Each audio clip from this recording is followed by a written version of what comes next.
ये वंदन की भूमि है, ये अभिनंदन की भूमि, ये अर्पण की भूमि है, ये तर्पण की भूमि है। इसकी नदी नदी है, गंगा है, इसका कण कण में शंकर है।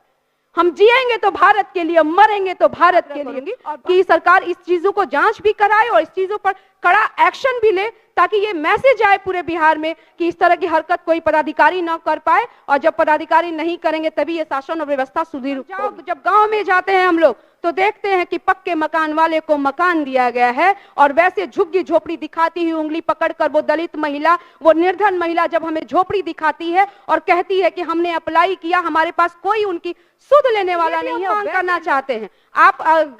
कि इसकी जांच की जाए कि कहीं ऐसा तो नहीं कि इस ग्रामीण विकास विभाग के द्वारा जो आवास मुहैया कराया गया है इसमें बहुत बड़ी धांधली हुई है और वैसे निर्धन परिवार को छोड़ दिया। सरकार को किसी भी प्रकार का शक नहीं होना चाहिए, और दलितों का उत्थान किए बिना हम समाज न देश तरक्की करेगा, न हमारा समाज तरक्की करेगा। मैं बात करना चाहती हूँ मोहनिया विधानसभा में जो सरकार की योजना है कि मुख्यमंत्री कृषि विद्युत संबंध योजना के तहत जो अशोका बिल्डकॉन ने काम किया है, मैं इस कंपनी के काम की जांच कराने की भी मांग करती हूं कि आधे अधूरे काम को क्षेत्र में छोड़ दिया गया है और किसी भी तरह की कोई नहीं आधे और जब मैं विभाग के पदाधिकारियों से मैंने जब पूछा तो उन्होंने कहा कि मैडम हो जाएगा। तो इसलिए सरकार को ये मांग करना चाहती हूँ कि जितने लोग हमारे यहाँ काम कर रहे हैं, और अभी जो फीडर की बाइफरकेट की काम चल रहा है बजाज कंपनी के द्वारा, वहां पर सीधे वो काम इतनी स्लो चल रहा है, मन मुताबिक चल रहा है और गलत काम किया जा रहा है। इसलिए मैं सरकार से मांग करती हूँ कि इन कंपनियों के काम की जांच कराई जाए और उसके अनुसार काम किया जाए। समाज कल्याण विभाग का भी आज है। समाज कल्याण विभाग और ग्रामीण विकास विभाग,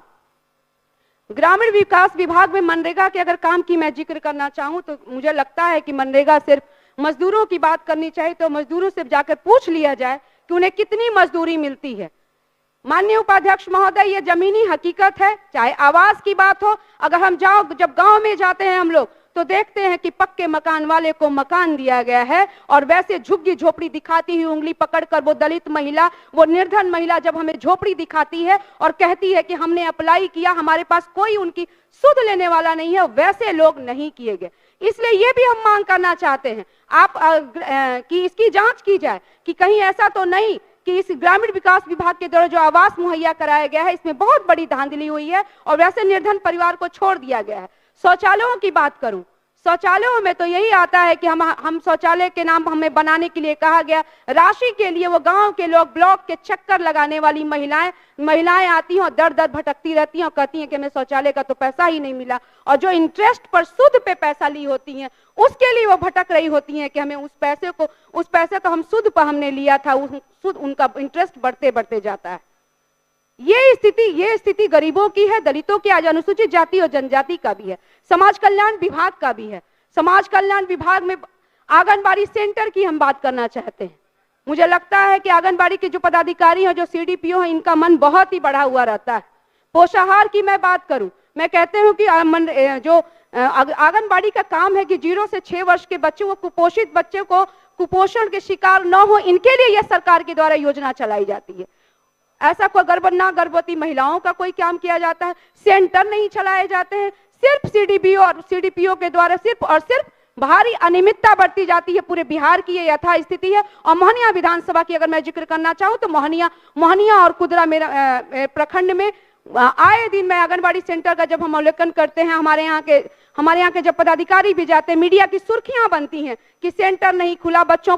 को खाना नहीं बना, जो मीनू के अनुसार है वो खाना नहीं बनता है। तो इसलिए मैं सरकार से आग्रह करना चाहती हूँ कि इन सब ऐसे मुद्दे हैं, ऐसे संवेदनशील मुद्दे हैं जिन पर समाज के अंतिम पायदान के लोगों को लाभान्वित करने के लिए ये योजनाएं चलती हैं। तो मैं इन सब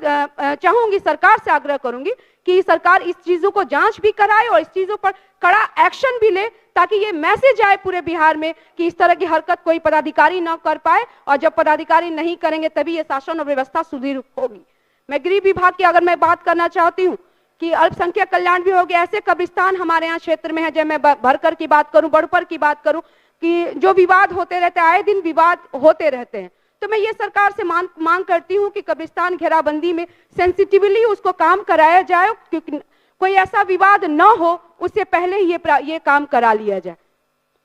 बस ये कहूंगी। और जो हमारे यहाँ जो मद्य निषेध विभाग काम करता है, मैं चेक पोस्ट की बात करूं, ऐसे ये जो प्रतिमा जी ने भी सही बात कहा कि जो इतने शराब के पकड़े जाते हैं सभी थाने में रखे होते हैं, उसके बाद पुलिस पदाधिकारियों के द्वारा जो वहां पे जो काम करते हैं चेक पोस्ट पे, उनके द्वारा भी भारी अनियमितता जताई जाती है। सुरक्षित सीट से आती हूँ मैं, मुझे लगता है कि पदाधिकारियों को कोई सूंद नहीं होती है, बात ना कोई डर होता है। और अनुसूचित जाति और जनजाति की अगर मैं बात करना चाहूँ तो इतना जरूर कहूंगी कि हमारे क्षेत्र में हमारा कैमूर जिला और जो 19% दलितों की आबादी जो जातीय जनगणना में सामने आई है, विद्यालयों की स्थिति देख लीजिए। जितने आउटसोर्सिंग के माध्यम से अनुसूचित जाति और जनजाति के विद्यालयों में लोग रखे जा रहे हैं, जो गार्ड और स्वीपर का काम करते हैं, जो उनकी पेमेंट, उनकी भारी शिकायत आप जांच करवा लीजिए कैमूर जिले में, उनको पेमेंट जितनी है उससे 5000 तक ही दिया जाता है। और जब ये यथा आते हैं आउटसोर्सिंग के काम पर, कैमूर जिले के मैं कहूंगी कि जांच कराई जाए। महिलाओं के लिए, दलित परिवार की बच्चियों के लिए इतनी आग्रह करना चाहती हूँ कि समाज के अंतिम पायदान के लोगों के लिए सरकार का एक दृष्टिकोण हो और ये हिमाकत कोई ना करे कि आउटसोर्सिंग के माध्यम से अनुसूचित जाति बच्चों को जो आप प्रावधान दे रहे हैं उस पर हमारे यहाँ एक कुदरा में भी विद्यालय अनुसूचित जाति का विद्यालय बना है, जिसकी भवन की मैं जांच कराने की मांग करती हूँ। आप जांच करा के देख लीजिए उसकी भवन की क्या दिक्कतें हैं, कोई मटेरियल की कमी है, वहां पे जो राशन मिलता है, वहां जो खाने मिलते हैं, बच्चों को सही रूप से खाना नहीं दिया जाता है। माननीय अध्यक्ष उपाध्यक्ष महोदय, मैं इतना जरूर कहूंगी कि अनुसूचित जाति और जनजाति के बच्चों के साथ अगर सरकार इतनी बड़ी राशि देती है और इसका अगर सही रूप से कार्यान्वयन नहीं होता है तो निश्चित तौर पे वो कहीं ना कहीं पिछड़ेंगे। और दलितों की स्थिति समाज में, देश में क्या है और दलित कितने डरे समय रह रहे हैं, इसकी ये कहीं से छुपी हुई नहीं है। तो मैं इतना जरूर कहना चाहती हूँ कि कहीं भी देश में उनकी विश्वसनीयता पर, चाहे समाज के किसी भी वर्ग के लोग हों, उनकी विश्वसनीयता पर किसी भी प्रकार का सरकार को किसी भी प्रकार का शक नहीं होना चाहिए। और दलितों का उत्थान किए बिना हम समाज न देश तरक्की करेगा, न हमारा समाज तरक्की करेगा। एक किसी की शेर है कि ये वंदन की भूमि है, ये अभिनंदन की भूमि है।